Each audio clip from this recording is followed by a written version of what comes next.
Lai būtu Joju partnerim, tas nenozīmē, ka tev ir jāfilmē sociālā tīkli, jāpiedāvā cilvēkiem produkts. Man ir partneri, reģistrēta partnere, kura dievina produktus. Viņa pārstāja mugursāpēt, pārstāja kājas sāpēt un ļoti apmierināta.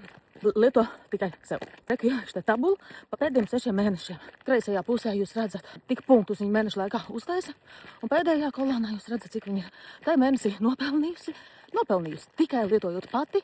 Varbūt kādam tur viņa sakrāt reizi, viņa kāda draudzene kaut ko pasūta. Bet principā viņai nav laika sociāliem tīkliem. Viņa pieregistrējās par partneri, lai viņai būtu produkti un, protams, lielāks cashbacks.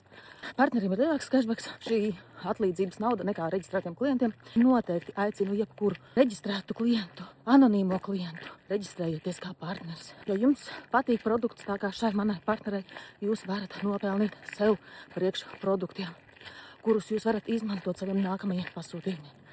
Pat ja jūs negribat aktīvi sociālajā vidē iet, bet paskatieties pusgada laikā, kāds ir ietaupījums. Tas nav, ka pērkam produktu lētāk, tas ir pēc apgrozījuma tajā mēneša laikā. Jo lielāks apgrozījums, jo lielāka atlīdzība. Aprakstā ielikšu partneru reģistrācijas linku vai raksti man personīgi, es tev visu pastāstīšu. Varam satikties Rīgā, varam satikties Video zvanā.